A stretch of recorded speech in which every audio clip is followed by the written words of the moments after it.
Hello everyone and welcome to another track guide video, and this is Road Atlanta, so the latest track and latest feature in Gran Turismo 7. And I just decided to make this one because I see a lot of people are struggling with this track, and this circuit experience, I don't think the gold will be that hard to achieve, but I really wanted to step up from literally gold and get into the top 10. So this time got me top 8 on the leaderboard, so I just decided to share my lap with you and maybe help you to get better here. So without further ado, let's get going.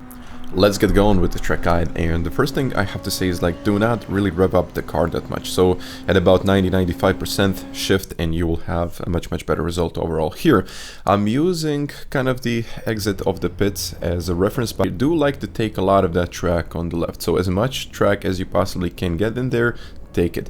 And please do not downshift in the fourth. I've tried it. I tried it really downshift in the fourth, but this got me a better result, like staying in fifth. That was the turning sign that I usually use, and this is the curb that is usually my reference for braking. So I just try to brake in the straight line and exit in fourth gear. So I downshift in third, but I upshift quickly into fourth to kind of avoid wheel spin and eventually get me a better lap time in the end. So here, this is kind of a reference mark that I use for turning in, and I always want to stay as close as possible to it. And you just have to go over the curbs slightly. I know sometimes it can be difficult, but just try it. If you go a little bit wide, it's not a problem, but as long as you hit this mark. So it's the beginning of the curb. Once again, don't trail brake that much because the curb is slippery. And once again, exit in fourth gear. So I'm always talking about curbs as some kind of reference, but really do not trail brake a lot here. Just let the car go through the turn. But here, it's actually the end of the line in the middle of the track. I like to brake there and just downshift into fourth gear, but I think even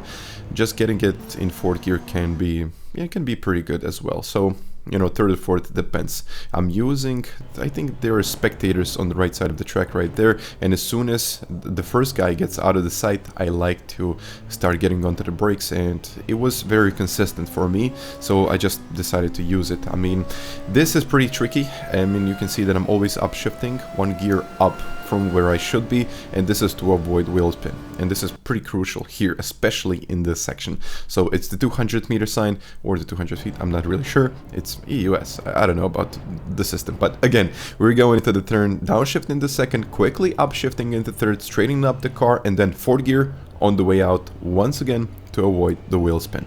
So this is something that really helped me a lot when I was really learning this track. So just using the correct gears, and just using the correct gears and the correct lines, and not really pushing that much, can get you the gold. So I think like a 17 is very possible for like a majority of you guys that are watching this video. So I really hope this video helped you.